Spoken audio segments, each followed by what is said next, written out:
So মই তেজপুৰৰ পৰা অলমোষ্ট 30 কিলোমিটাৰ দূৰত্বত ঢেকিয়াজুলিৰ ওচৰত ঘুগৰাজুলি এণ্ড কনকা ৰিজৰ্টত আহিছোঁ। এই কনকা ৰিজৰ্টত মই এইবাৰ দ্বিতীয়বাৰ আহিছোঁ।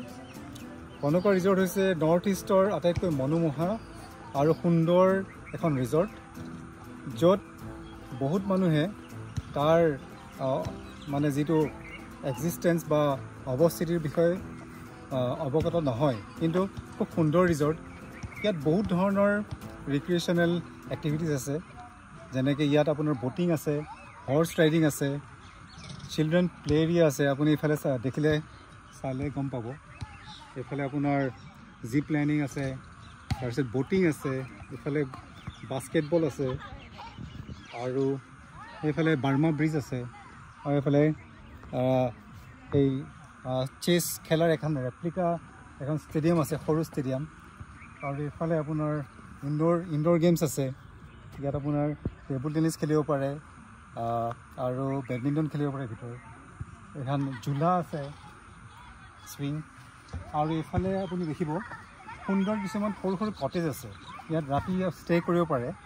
আৰু যিবিলাক মই বহুত জেগা ঘূৰিছোঁ, ধৰক ভাৰতৰ ভিতৰতো ভাৰতৰ বাহিৰতো বিভিন্ন প্ৰান্তৰত মই ভ্ৰমণ কৰিছোঁ, কিন্তু অসমৰ ভিতৰত নৰ্থ ইষ্টত এনেকুৱা এখন ৰিজৰ্ট অতিকৈ মনোমোহা আৰু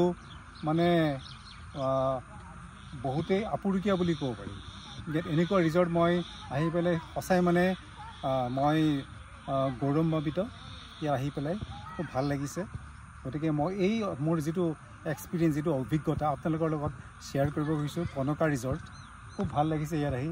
গতিকে মই বিচাৰোঁ যে অসমৰ নহয়, ভাৰতৰ নহয়, বিশ্বৰ বিভিন্ন প্ৰান্তৰ মানুহ আহি পেলাই এই কনকা ৰিজৰ্টত আহক, অতিবাহিত কৰক সময়, আৰু পৰিয়ালবৰ্গৰ সৈতে বা নিজৰ ল'ৰা ছোৱালীৰ সৈতে যিখিনি প্ৰডাক্টিভ টাইম ইয়াত অতিবাহিত কৰক।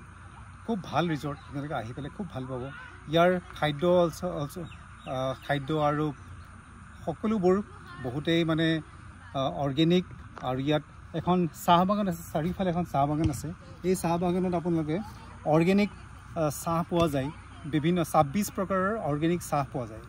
গতিকে আপোনালোকে চাহৰ এটা জুতি ল'ব পাৰে আৰু এটা এক্সপিৰিয়েঞ্চ কৰিব পাৰে, আৰু বিভিন্ন জেগাত আপুনি চাহৰ এটা যিটো আপোনালোকৰ এক্সপিৰিয়েঞ্চ সেইটো বিতৰণ কৰিব পাৰে। গতিকে সেইটো এটা অলৌকিক আৰু লেখত ল'বলগীয়া মোৰ এক্সপিৰিয়েঞ্চ, সেইটো আপোনালোকৰ লগত শ্বেয়াৰ কৰিব বিচাৰিলোঁ। আৰু ধন্যবাদ। আপোনালোকে ভিডিঅ'টোৰ যোগেৰে সম্ভৱ আপোনালোকে লাভান্বিত হৈছে, আৰু আপোনালোকে আহিব এই কনকা ৰিজৰ্টত, তেজপুৰৰ ঘুগৰাজুলি ঢেকিয়াজুলিৰ ওচৰত, আৰু আপোনালোকে সময় অতিবাহিত কৰিব। ধন্যবাদ।